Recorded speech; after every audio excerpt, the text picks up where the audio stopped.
This is what we call a green wall. And for 26 years, this is where Steve Browne, well, it was really his office. This is where he tracked storms, where he told stories, where he built a career. 3 weeks from tonight, Steve Browne will be enjoying his first full day of retirement. And here at KSAT, we'll be feeling his loss, that's for sure.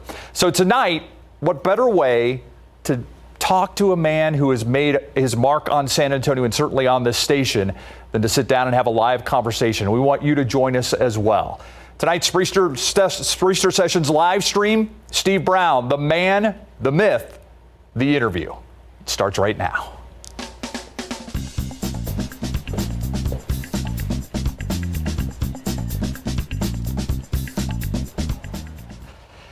He's laughing. The myth. I like to hype it up a little bit. Yeah, well, you did a very good job. Yeah. So is this like on all the networks right now? It is, yeah. NBC, CBS. Yeah, ABC? it's like a presidential address. Yeah, CNN, Fox, It's all there. The nation says goodbye to Steve Browne. Oh, great! Thank you. I can feel the pressure. Yeah. So I appreciate you doing this because I know sometimes when you're talking about yourself, you're a little uncomfortable about it.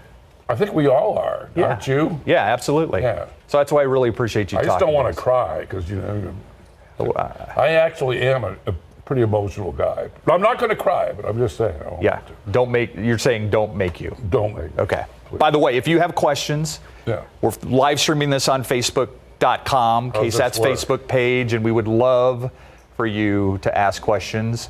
Then Erica will get the questions and give them to me, and we'll ask the questions. Okay, is my hair real? Yeah, is your hair real? That's the first question. The first question is why retirement? Why now? That's a good question. I mean, there just comes a time when you go, I've been here for a long time. I've enjoyed my time here. It's not getting any easier, and it's a long commute. The grind of the commute is wearing, it's taxing. The deadlines, people take that for granted, but the deadlines, as you know, I mean, they're grinding. Yep. And I've only had one in the last few years, which was great because I was able to extend my career. But there just comes a time when you go, I've been there, I've done that, I want to do something else. Yeah. And I just want to do what I want to do when I want to do it. And there's lots of things to do, Steve. You thought about doing this a year ago. Actually, I did. In fact, I'd say maybe 3 or 4 years ago. And then I think originally, I think when I turned 62, I was thinking that's about enough. And then worked out a deal with the station where Phil agreed to extend my contract, and I just do the 10 o'clock, and I gave the 5. I said, you need to get someone else in here and take my job eventually. So there'd be a good opportunity for you to get someone in here, cut my salary, you have extra money, and you could do all that stuff. And so I just did the 10, which was great. I enjoyed it. But it's still a commute. You still have to commit time every day. And like I said, I want to do what I want to do when I want to do it. You've been very public about your health scare. Yeah. With your throat and your voice. My throat, a few years ago, it was a heart problem. And they did a calcium scan. I found out that I had a lot of calcium. My heart basically was turning into a coral reef. And I did not know that, but they put a stent in. And then I had a throat issue, thought it was allergies, and it turned out that it was worse. It was some sort of growth on one of my vocal cords, and it was kind of like a film on one of the cords, one side, I think it was the left side, and they had to laser it off. But it basically made me have what sounded like laryngitis. Yeah. And I thought it would go away, and it did start to go away, but then it came back, but then they found out this film, so they had to laser it off. And it was a pain in the neck, Steve. I thought I'd be out for like 3 days. Okay, laser it off and back to work. No, it was 3 months. But I sense, and you can correct me if I'm wrong, that was a challenge for you, and you wanted to prove you could come back from that. Am I putting words in your mouth? I wasn't ready to retire then. I was like, I wanted to come back, and I just wasn't ready, and that's just the way it was. And I thought I was going to come back really quickly, and then when it was prolonged, it took like 3 months. I started getting a little bit aggravated. So I took a lot of voice lessons, which really didn't do any good. It was just a matter of my vocal cords healing again, and my voice definitely has transformed. I used to have a young man's voice. Now I have an old man's voice. Yeah. So it's got a little bit raspier. So even though, it's pretty well healed now. It sounds different. Have you thought at all what life is going to be like on that first day of retirement? No. No, I really haven't. I mean, I'm not the kind of guy that gets bored easily. I mean, I always seem to be able to find things to do. There's lots of things to do in this world, and lots of things interest me, so I'm not even worried about it. Last summer, I took the summer off. I thoroughly enjoyed it. I did things I haven't done for a long time, got to see family, went up to New England, went fishing, climbed mountains, went swimming. I mean, A lot of people might not realize your father is living in Florida. he's 93. He's in Florida. And my last couple of vacations, I actually spend, my time with him. And I like to be able to do more of that because, we don't have an expiration date, Steve. We don't know when we're going. And so I like to be able to spend more time with him. And while I'm here and he's here and we're both healthy, why not? Yeah. All right. I mentioned people could ask questions on KSAT's Facebook page. Yeah. And Tom actually had a good question. Okay. He wanted to know, what is your most memorable moment at KSAT? If you can't think of just one, maybe moments. I've had so many great moments here. I really have. I mean, I enjoyed thoroughly the first anchor I worked with was Bob Salter. Yes. He's gone. Bob Salter, Karen Gallagher, and then, Greg Simmons. Didn't think we'd be able to replace him, and then you came along, and I thoroughly enjoyed working with you. And Greg Simmons is a gem. I mean, that guy, he's a gem. He's really special. And Ursula, enjoyed that. Leslie Mouton and I, every night at 6 o'clock, we'd be doing the jumble from the newspaper. We'd have a little jumble off. And I was on the 9 a.m. show this morning, and she brought that up. Oh, really? We were talking about the interview tonight, and she said, I remember when Brownie, she likes to call you Brownie, and I used to do the jumble. Well, and she was the worst winner ever. I mean, if she lost, it didn't seem to bother her that much. And I'm just going to say most of the time I won, but if I lost, she was like, loser, double loser or something. Yeah, I remember that. Yeah, what a pain in the neck. And now he sees. Isis is also a gem. She's really special. I like her a lot. Yeah. Is there a moment other than the people you worked with that you're thinking of? No. Yeah. Not hurricane coverage or, yeah.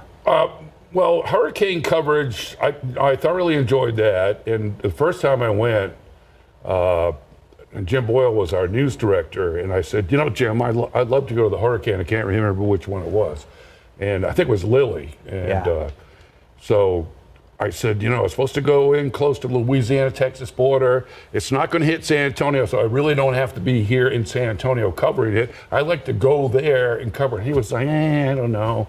So then he sent me, and he realized that I actually enjoyed doing what I was doing. So then it seemed like every time there was a hurricane, he wanted you to go. Do you want to go? Are you up to it? And I was like, yeah, I'll go. In fact, believe it or not, if there's one this summer, I'll probably go.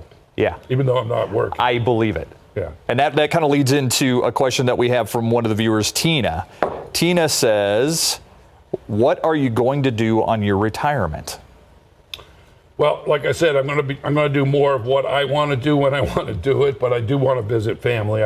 My family spread out all over the country. My dad's in Florida. I have family in New England. I have a daughter in New York City. I have another daughter out in Los Angeles, and I just love to have some time to spend with them to go other places. The other thing that I really enjoy doing, I enjoy telling stories. Yeah. You know that. I mean, I tell stories all the time. I like telling stories. And you're very good at it. And I really enjoy the medium of television. I just kind of fell into television. Yeah. I was always a weatherman since I was a little kid, but television, I had to learn. I mean, I got into the business, I knew nothing. I didn't go to school for television, nothing. And it's just a great medium. It's so super because words are one thing, and I love radio. Radio is great because you're not encumbered by pictures. Yeah. But pictures tell so many stories in themselves. They say a picture's worth 1,000 words. Yep. You got moving video, you're talking 1,000 words, every 30th of a second. Yeah. I mean, it's a great medium. So I probably will tell more stories and make more TV. I don't know who's going to show it, but who knows? Well, I think you could work out a deal here. It could be KSAT. Yeah. You never know. Yeah, and then that's a question with Paul. Paul wants to know, will Crittercam retire as well? That I don't know. That's going to have to be a judgment by management. I mean, Crittercam is. I mean, I developed Crittercam, and it looks. It just started with a game camera in your backyard, correct? You got it. That was it. It was a game camera in my backyard, and I started showing pictures on TV, and people saw them, and then all of a sudden I realized people wanted to send me their pictures. They wanted to participate. Yeah. And I said, in South Texas, you know how many game cameras are out there? Yeah. And so I just started soliciting pictures, and they just started flooding in. So that's how it started. And, it's been going. I've got a stack of papers here with entries over the last, I think, 5 years, since 2013, I'd say. Yeah. And we used to get some joke Crittercams, too. Like people sending us stuff that there's no way we can show on TV. Remember? Well, some of them my friend, I have a friend who, we'll just call him Big C. He would send, he was especially adept at those kind of pictures. Yeah, I remember, yeah. Yeah. I'm not going to be able to show that one. Daisy wants to know, where are you traveling first? My first trip will probably be New England. I'm going to go places where it's cooler. Yeah, back home. Exactly. I grew up in New England. I mean, I left there when I was 21. So that was like 2 years ago. And anyway, I want to go back there in the summertime. So, because it's so sweet up there in the summer. They have a real short summer, but it's sweet. Here, the summer, it's just, if you don't know, it's a little toasty. Yeah, big time. Yeah. All right, here's some more questions that we have from viewers. Mm-hmm. We've really been getting some good questions. Somebody wants to know, Paul asks, will you adopt me, Steve Browne? Paul? I've got 2 kids. I don't need any more. Jesse says you can't leave my wife's second husband. A lot of people wondering if Crittercam will continue. Danny asked, will the next weatherman continue to do the vegetable garden? And that's another question that we have. Who's going to take care of the garden? That's a good question, but I will come down. I will make sure that it doesn't flounder in the heat, because it almost did last year. I don't know. I know Adam likes to garden. I don't know if he's going to continue it, but it's a great segment. And there's tons of people here in South Texas that garden. Yeah. Lots of people are interested in it. And Calvin, your friend Calvin Finch, can come down as well. And Calvin Finch, I know he'd love to do more gardening. We have some videos. Yeah. That I want to show. Okay. And I know you don't. I know you know one. Yes, I know you know one of. I feel like I'm in no man's land here with lights in my face. Yeah, you're in the Spriester Session no man's land here. Okay, so I think on the monitors you're going to be able to see this next one, and I want to say this is from one of the Halloweens. Let's roll the first piece. No. Let's roll the first video. Bottom of the screen here, right here around Cuba and over the Bahamas. What is this? Lord Vader. Lord Vader. Darth Vader. Man, you don't even look like Darth Vader. Question not my authority. I am Darth Vader. No, you're not. You don't even look like it. Turn around, turn around, turn around. That's not Darth Vader. I know who that is.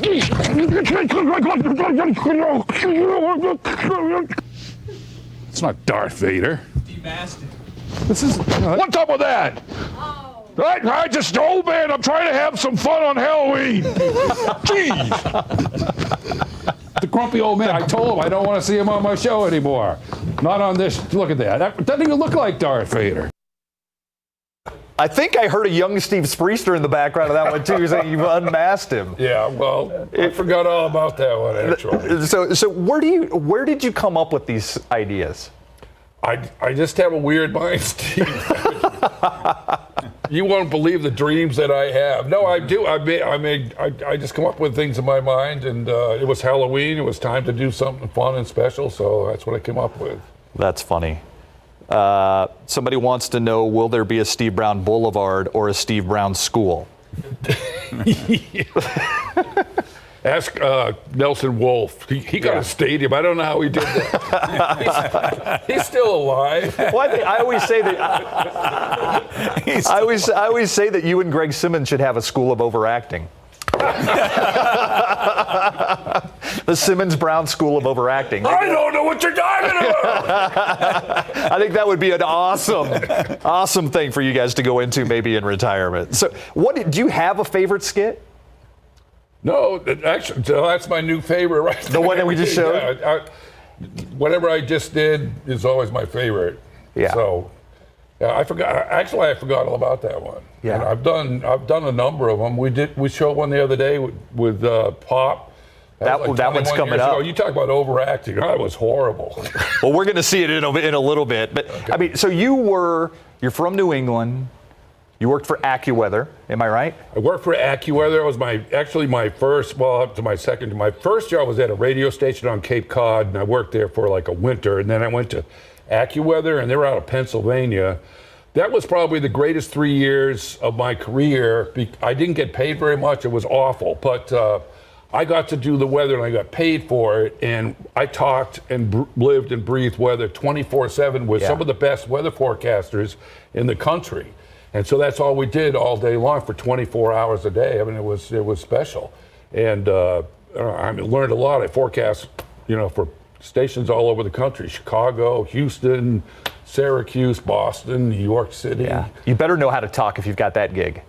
You know what I mean? Yeah. Well, it was interesting because I got to learn weather in other places. I knew New England weather, but I didn't really know how the weather patterns worked in other places. But then I kind of learned in that job. And like I said, we were living and breathing it 24/7. And I felt pretty confident after I got out of that I knew what I was doing. Next stop, Cleveland or Atlanta? Atlanta was my first stop. And, I was from New England. Boston, we think the world revolves around Boston when you live there. And I said I left there when I was 21. I didn't know anything. But I went to Atlanta. I thought it was podunk. It's a huge city. Yes, it is. It's a huge market. place to get your first TV job. I was very lucky to get my job there, but I took it for granted. And I think I was 26 years old when I got on TV. My first gigs were in radio. And then I got on TV when I was 26, and I was awful. I was horrible. Yeah. I was so scared, Steve. I mean, I just hated the camera. I hated the whole attention thing. I hated it all. But I just did it because it was the only way to make money. I could not make money. Could not make a living in radio. I kind of had to own up to that.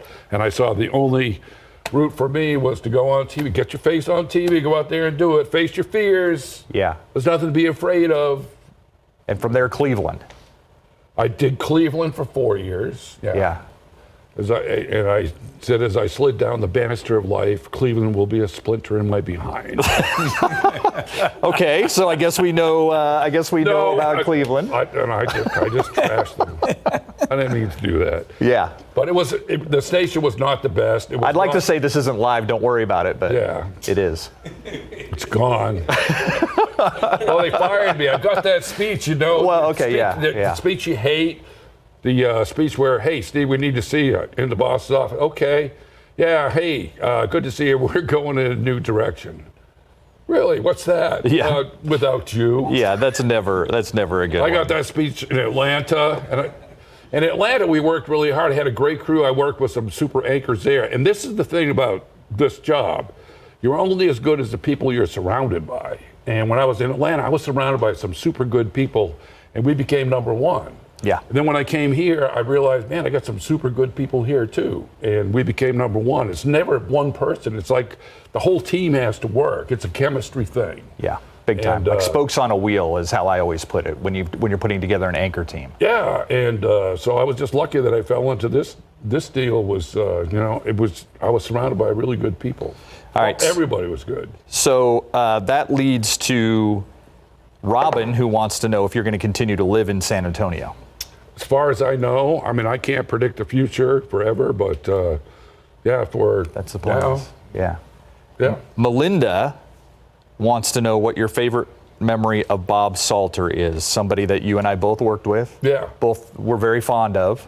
Well, Bob's thing was flying. He was a pilot. I mean, the anchor thing he did, to make a living, but he just loved to fly. Yes. And he was a tremendous asset to the station. And I remember he bought an airplane, then he would rent it out to the TV station. KSAT would pay for it. And then we'd fly all over Texas, and we do all these stories. We just make stuff up. I go to the boss and go, hey, we're going to go. A lot of people in San Antonio go skiing in New Mexico. We can fly out there. We go skiing. Bob's got a plane. And the boss would go, oh, that's great. And I go, okay, I'm going to get paid to go skiing. This is great. Yeah. So that's what I remember about him. He was really at home in the air. He loved it. Yeah. And was always reading airplane magazines. All the time.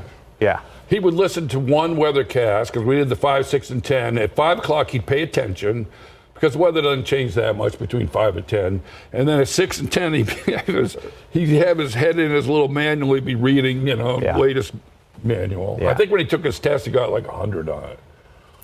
I don't doubt it. 100. I mean, he got nothing wrong. Yeah. Then Greg, he's the worst too. He's a pilot, Greg Simmons. And so we go out to dinner at night, and then Greg and Bob both would start talking pilot stuff, and I'd be sitting there going, okay. Yeah. Boring. Yeah, what's the ceiling? What's the vehicle velocity not exceed, whatever. They would come up with all these VNEs and all this weird stuff. All right, let's play another piece of video. Okay. This is your big chance with the San Antonio Spurs that you did end up signing a contract. Oh, this is the overacting. This is the school of overacting. You want to set this one up at all? Oh, this was... because there are a lot of people who would react to when we showed this on the air the other day that this could not happen today. Well, actually at the time, I believe it was 1997, and I know the Spurs were in trouble because... Robinson was hurt. They had a lot of injuries. Yeah. Greg Popovich was not real popular because he had just fired Bob Hill or recently fired Bob Hill. So the team was kind of in the dumps that year. And they were signing people to contracts, and they were like 10-day contracts. Well, and then those people would get hurt. I mean, they had like a series of injuries. Yeah, so when all that stuff was happening, and it was all bad, and they had these short-term contracts coming up, and they were just trying to get through the season. And when I called Pop up and talked to him, and Greg set it up, but I said, I want to do this skit. We're going to try out for the Spurs, and we'll sign short-term contracts. And he goes, yeah, okay, come on down. Yeah. So I did. I've never been to a practice before, so this was actually, for me, it was kind of an eye-opener. Yeah. It's like, So we went to the Three's Company School of Overacting. Yeah, let's take a look at this video. Yeah. Pop, Steve Browne. Hey, how you doing, Steve? Good to see you. I'm here to help. Anything I could do. I used to play basketball, Oh, you did? Yeah. We got a few injuries. We could use something. Yeah. How big are you? 6'10", 6'6". 6'6". What position? Power forward. Power forward? Well, kind of like Econo power forward. Power forward. What can you do? I mean, I don't know anything about your game. Show me something. You want to see it? Yeah. All right, now. man. Okay. Man.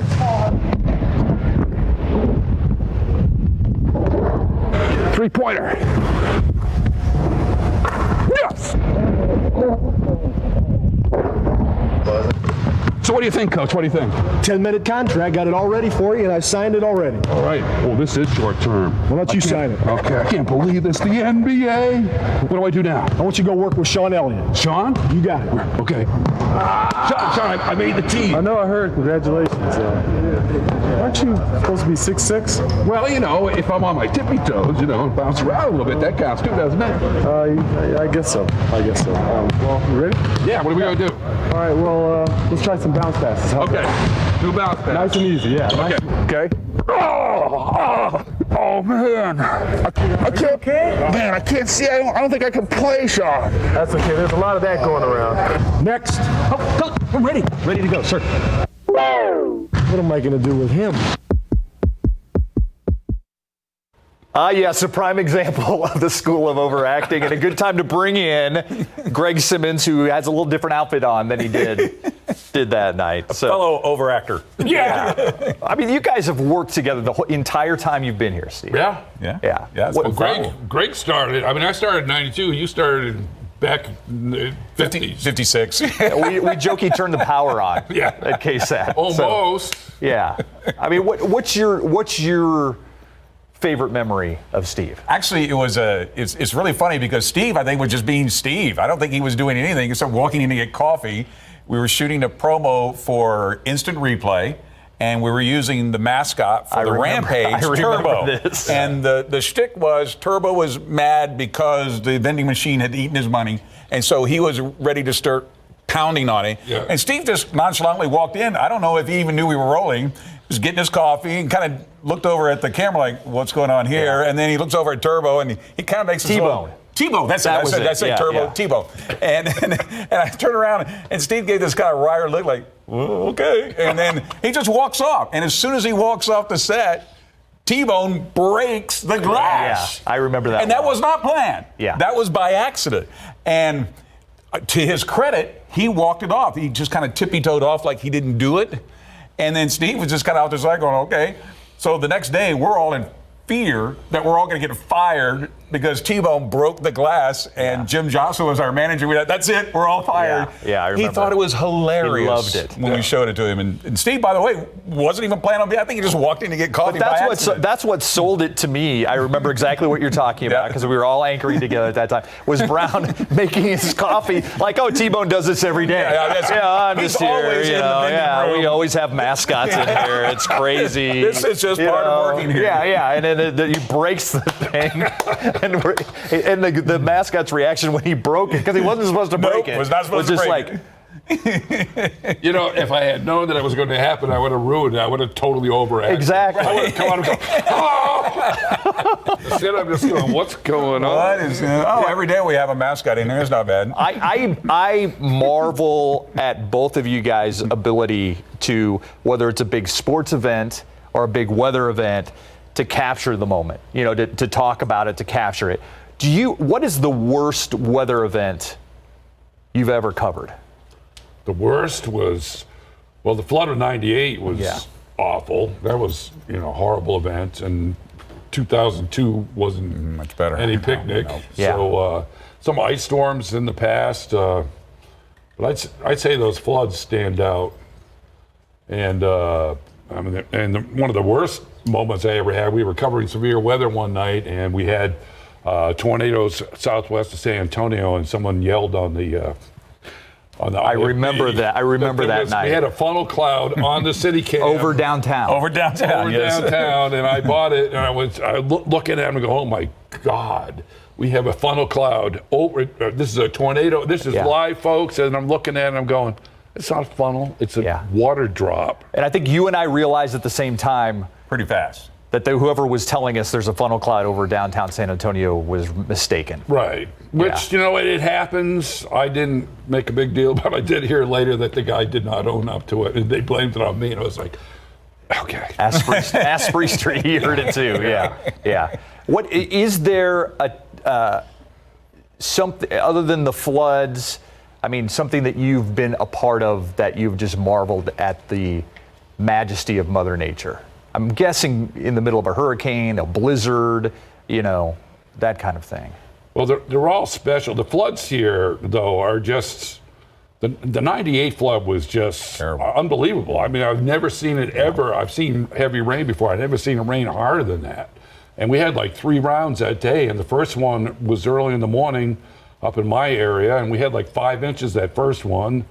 And then we had another one come through at noon and another one come through at midnight, and they all had like close to 5 inches. And that's just an enormous amount of rain. Is there a trick to forecasting in South Texas compared to the other places you've worked at? Something like that, no one's going to forecast that. Yeah, but just properly. in general. Well, South Texas is a pretty unique spot because the weather here, if you're on the East Coast, you can see the weather develop to your west, and it moves basically from west toward the East Coast. So you can see it develop, you can see it move toward you. Here in Texas, the weather develops here.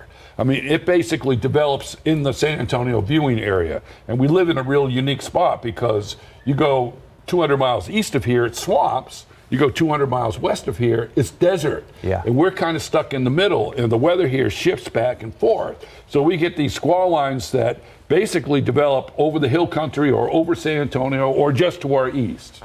And have we gone way over time? No, we have not. We're good. I'm actually looking at my watch because this is how I get the questions. And I think that's how that sets Steve apart. He is so good in breaking weather. Yeah. And when there's ever, and our viewers appreciate that, you can tell by the tons of viewers we get during this time, but Steve has that ability to take you through what's happening, why it's happening, and keeping you abreast of what's going on. And that, I think that has really sold the station because breaking weather, I think, is the #1 draw for people, at least in the San Antonio It sets area. us apart. Yeah? Yeah, definitely. Well, I found people respond to an explanation that people want to know why. Why is it doing what it's doing? Yep. I mean, there's not an explanation for everything, but, a lot of things you can't explain if you can keep it simple, keep it down to earth, and that's what I try to do, and try to let people know, okay, here's what's going on, and what's going on now is going to change because something else is going to happen. So somebody wants to know, and I shared, we all shared moments of things you don't know about Steve Browne, and mine was in the 5, 6, and when we did the 5, 6, and 10 together. We often went out to dinner together. Yes. And there were really probably 4 restaurants you knew we could choose from: Good Time Charlie's, Josephine Street, Bill Miller's, and on Fridays it had to be Luby's. So somebody obviously paid attention to that, because Daniel wants to know, how many Luby's dinners have Steve and Greg had together? Now you got to tell them the story about the roast beef. We go in there for a while. The roast beef was always there, and then all of a sudden they do away with the roast beef. So now Steve is beside himself. But they also do away with the pico de gallo. Pico de gallo. And that was the end. That was it. That was my introduction to pico de gallo when I first came down to San Antonio. I saw that stuff and I go, Luby's was your introduction? That was where? Luby's. Yep. Yeah, I would dump it up and go, so this stuff is free, okay? I'll take a look. Yeah. Literally, it would be like piled on like a mountain on top of whatever he was eating. This stuff is really good. What do you call it? Pico de gallo. And every time we went, I go, what do you call it? Pico de gallo. Just keep piling it on. And so when I came, I would empty out half the bin. It's free. Yeah. Would you say you're a creature of habit?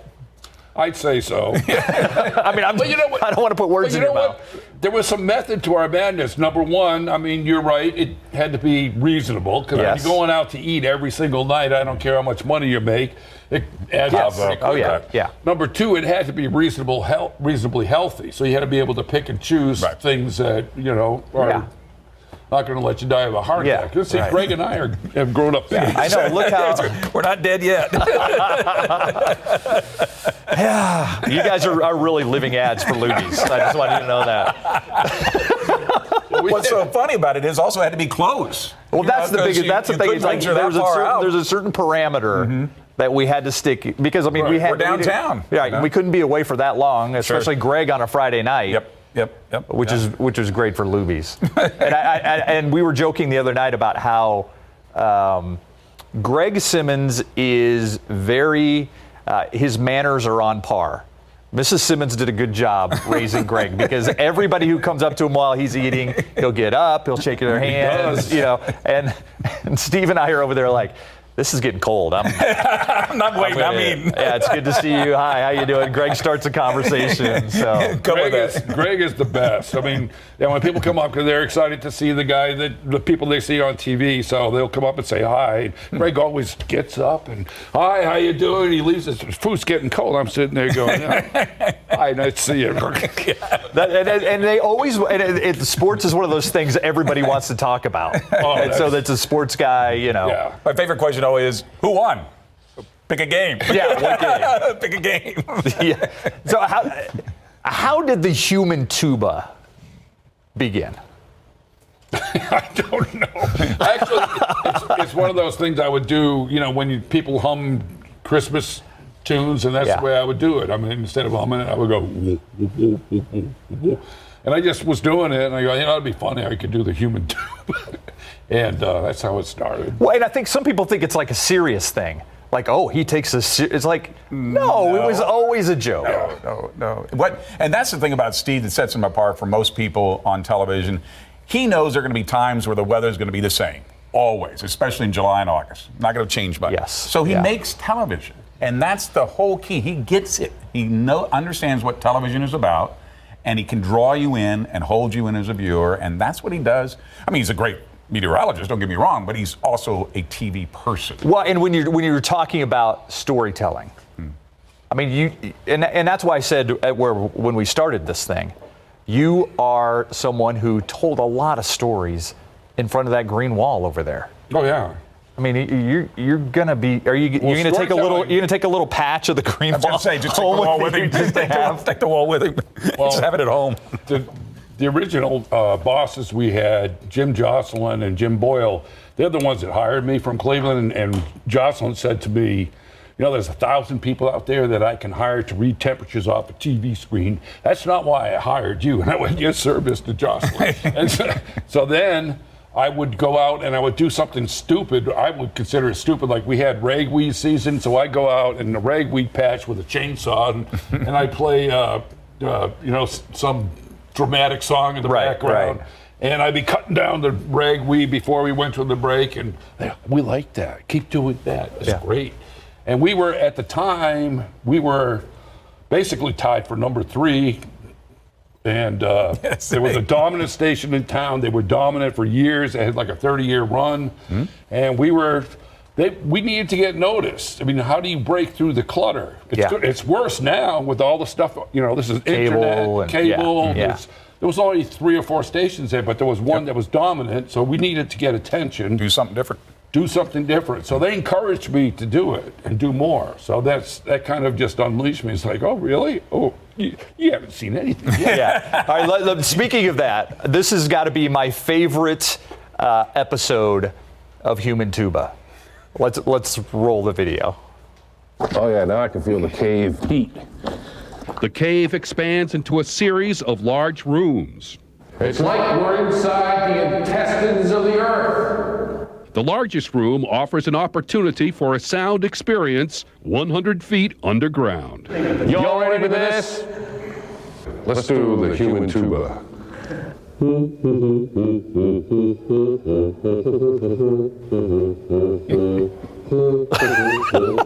I forgot about that. That was. You forgot about this one?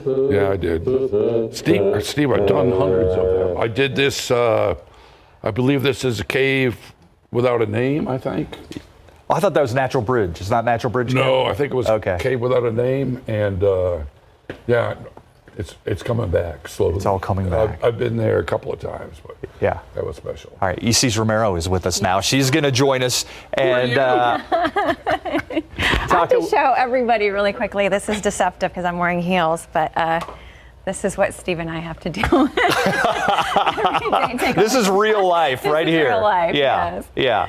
What's your favorite memory of Steve Browne? I mean, can you limit it to one? No, that's a tough one. I gotta say, seeing Steve outside of the building, those good parties at Jim Boyle's house, letting me wear the jacket. The fringe jacket. The fringe jacket. That's got to be up there. Davy Crockett. Davy Crockett fringe jacket. The Davy Crockett jacket, yeah. Just getting to kind of Plus get to know you my outside pleasant personality.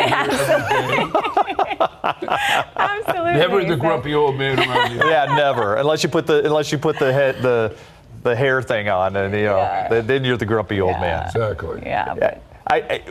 What are you going to miss the most, do you think? Yeah, I really don't know. I mean, doing this it definitely is a challenge. It also gives you an outlet for your creative juices, and I'm going to miss that outlet. That's why I say I don't think I'm going to stop telling stories, and I'll probably keep doing television on some level, and maybe on the internet. I don't know, but I do enjoy telling stories, and there's so many things out there that just interest me. That I go, if it interests me, it probably interests everybody else. And things pop up that are new all the time. Yesterday was Yanni. What was the other? Yanni Laurel. Laurel. Okay. Yeah. Who'd have thunk that was going to be the big deal yesterday? Is it Yanni? I'm sitting there. I don't even hear Yanni. I'm going Yanni. I hear Yanni. I hear Yammy. And then other people going, no, I hear Laurel. And I said, independent research shows that people that hear Yammy are a little bit smarter. I just make stuff up. Yeah, I was going to say, that's according to the website. Yeah, you're right. I'm Steve Browne. Yeah. I'm right.com. We talked about Bob Salter, great friend of yours. Right. We'd probably be remiss if we didn't talk about Jim Boyle, somebody who is very near and dear to all three of us. Yeah, Jim in this was whole great. thing. You remember your first time you ever met Jim Boyle? Yeah, it was. They were in it when I was interviewing for a job. Our former news director, by the way. Right. He was news director here for many years, and it was 1992, and I came down in March and had dinner with him, and he took me out to Macaroni Grill up at Leon Springs when it was there. And I don't think I could come to the station because there were people here that would have been nervous because their jobs were on the line. You know how the business works. Yeah, but absolutely. That's when I first met him. I didn't know anything about him at the time, But I found out, it was he and Jim Jocelyn that had tagged Steve Browne. I was going to be their man. It's like I told you earlier, Jocelyn said, I can hire 1,000 people to read a temperature off a TV screen. That's not why I hired you. I was like, okay. And I've lost jobs before, so I was kind of motivated by fear. But back to Jim Boyle, the guy was a Renaissance man. Yeah. The guy loved the news. He really did. He enjoyed politics, political news, just the news of the day, breaking news. He loved sports. He was a great friend of Greg Simmons because Greg Simmons, he's built a sports machine back here, big department, and he produces and everything. He got his own show on Sunday night, and he loved that. He loved weather. He was a big weather fan. I mean, I would go in there and tell him, hey, Jim, we've got something brewing. Yeah, it's brewing down. He would start telling me what was going on. I was like, okay, why am I here? Yeah. But the guy was on top of everything, and he was pretty special. Yeah. How about the people who are coming after you? The Adam Caskies, the Sarah Spiveys, the Katie Blakes, the Justin Horns, there's a lot of Mike talent there, Osterhage. and they're all starting out, and there's a lot. I can tell you, there's a lot of talent there, and they're going to have to find their own ways because it's going to be different for each and every individual person. But some of the talent there is awesome. Adam's got his own special talent. Sarah and Katie, both very talented people. And, they're young, so they're going to have to figure it out for themselves.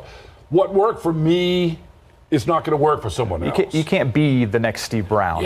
Yeah, exactly. Right. When I started, I tried to emulate. I think all of us do that. We try to emulate someone that we look up to. Yeah. You try to copy them. It doesn't work. Yeah. You have to be yourself. Find your own voice. Find your own voice. That's it, Steve. I think that's one of the things I'm going to miss about Steve is just your ability to kind of help and guide you for some of us that haven't been here, as long as no offense here, but as long as we're old timers. Or Greg, I know that was one thing. I wouldn't tell you anything. Yeah. I'm reluctant to tell anyone anything about how to be. But you've always been a great source of guidance and inspiration for a lot of us in the newsroom, and I know that's one thing that we're going to miss. Yeah, absolutely. That's exactly what I was going to say. I was going to say I will greatly miss your counsel. Yes. And not just on things that happen within this building. And, I hope you know that. And I also know that when he gives advice, he's very to the point. Yes. Mm-hmm. Do I give advice? Well, okay, now I'm going to talk about Steve Spriester because I've been working with you a lot longer than I'd worked with Salter. And you came here in '95, so I was only here for 3 years. You were brand new on the scene. You were a youngster. I was. Let me showing stuff of you. You were diapers, Well, I swear in that video of you with the Darth Vader thing, my voice was like 3 octaves higher or something. But anyways, Spriester has what I call a mid-American sensibility. You call it Midwestern sensibility. It's just, you know where the line is. You're not going to jump over the line. You can walk up to the line. You can shout from the line, but you don't step over the line. Yeah. You have that Midwestern sensibility, and so does Greg. So do you. All the people here have it, and like I said, you're only as good as the people you're surrounded by, and I've been surrounded by really good people. I appreciate that. You want to give away one of your, things that people don't know about Steve Browne that you did on I talked social about media? the pants thing. Are you wearing pants, actual pants today? Are you wearing slacks? Can we show those off? Can we show those off? Where's the camera? This is on the internet, right? No, they're kind of slacks. Or always having to fix the badonkadonk for you in the back too with your mic. But no, one of the thing I talked about yesterday Just to set the record was straight, I am wearing pants. I don't care what he says. I know he always wears jeans, black jeans, Right. or cargo pants, but you can't tell. You have to look every once in a while. The camera will. Hey, I have and a you can strict see rule it, when but- I'm at Chroma Key. I don't want to see any pants. Yes. And there's a reason for that, because you're right. Usually I wear cargo pants or jeans, black jeans. I found black jeans in case the camera slips a little bit. You see black, and it's like it could be. And I taught you the word badonkadonk because our mics sometimes. Yeah, we have an catch. IFB thing. Catch I it. can It show makes you it right look like now. your booty is up This is an here. IFB pack, and sometimes if it gets caught on the back of your jacket here, it kind of goes out like that. And it kind of makes you look like you got a little more, junk in the trunk. Exactly, Yes. than you actually do. And Yeah. so sometimes we have to like warn each other. And he's coined that term aptly. Pedonk. I had never heard that before. That's why I will miss that too, working around younger people, and we have a lot of millennials here. Yeah. And you keep up with what's going on, the latest stuff. And, I will miss that. Yeah. But, so. Somebody asked, let me see if I can get this last question in here. Will you still go to NIOSA? That's from Patty. Yes. I'll probably wear a mask or something.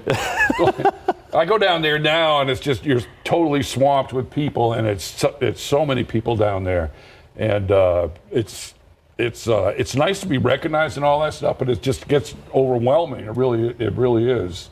You know what it's like. It's everyone wants to take a picture, and what are you going to say? Nah. So you say yeah. So you spend your whole time just taking pictures, and it's like, okay, I see NIOSA again. Yeah. Terry wants to know if you'll start a community garden. Well, that's a good question. Calvin Finch just retired recently, and he called me up, and he wants to do some gardening stuff. I think Calvin might twist my arm, and we'll do something. But Calvin's always been good working with the community, and he likes being on TV too. Yeah.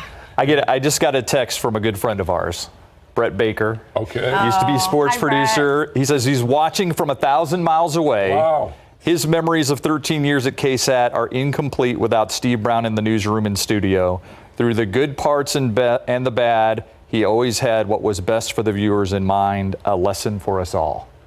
That's very well nice. Is that the nicest thing Brett's ever said to you? Ever. Brett, you want me to do my Brett Baker imitation? Sure. Yeah, oh Sure. yeah. Since he's watching and all. Brett is one of those real skeptical type of people. And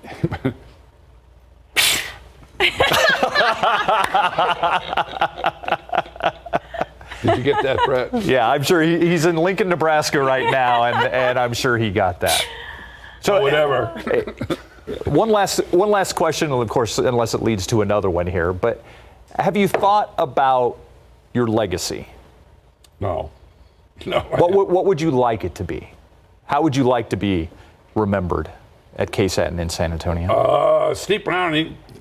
I watched Steve Browne. He was good. I liked him. That's all. I mean, that's about the best I could hope for. Yeah.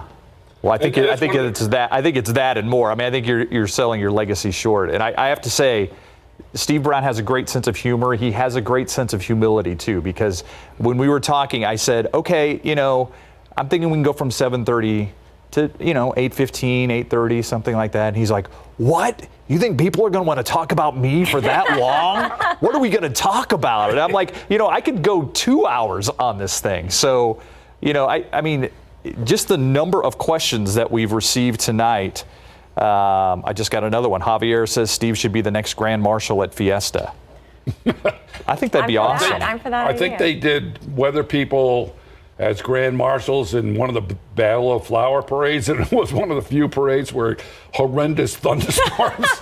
And they said, never again. Yeah. And that was before my time. I just heard the story and I went, oh, okay.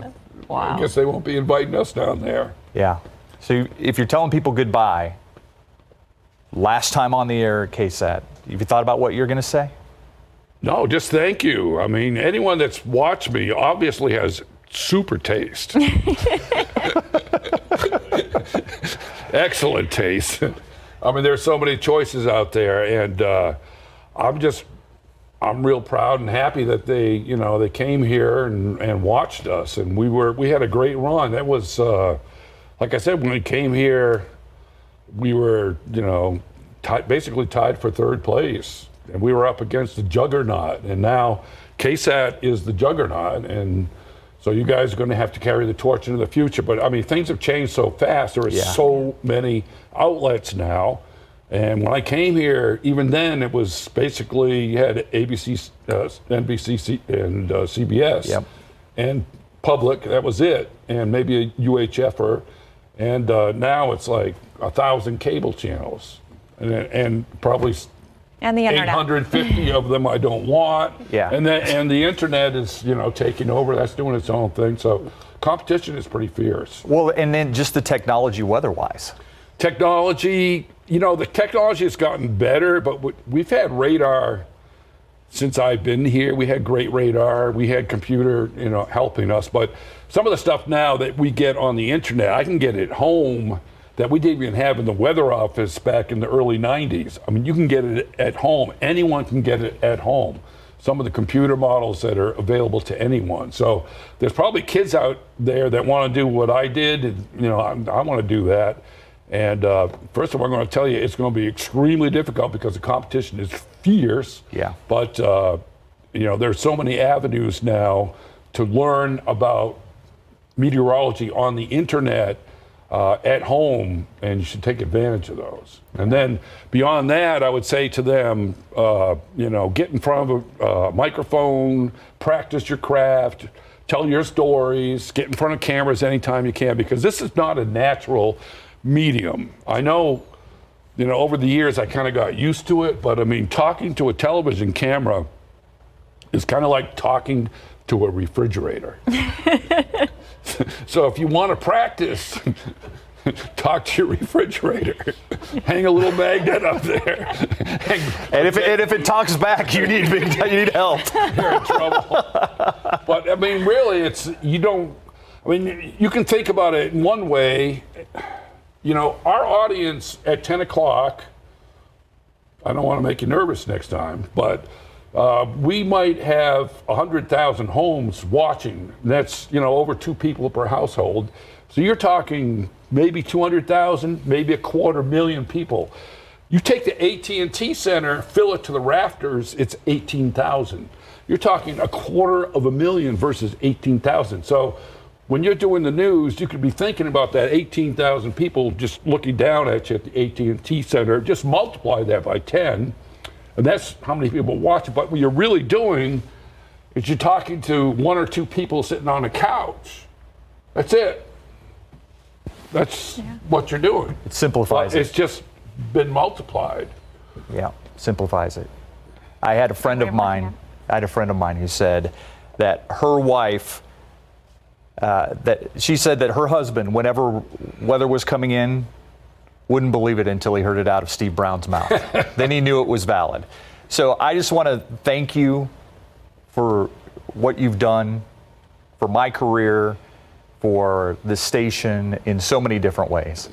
And Steve and I, back in the day, and really not that long ago, at my 50th birthday party, we sang karaoke together. You've experienced. Oh, I have not gotten the karaoke treatment yet. Is this the time? Should I step out of the No, not right now. We're not going to do it now. But before. We don't own rights to the music. That's one of my big beefs with the whole music industry. Maybe during commercial break. Your favorite karaoke song? My Way is definitely one of my favorites. That's what I thought. But Sweet Caroline, Pretty Woman. Pretty Woman. I love that. I love Roy Orbison. That guy has such a range, and I have like a quarter of an octave range, and he's got like 3 octaves. Yeah. Well, Frank Sinatra said that he wanted to do it my way. Steve Browne did it his way. Indeed.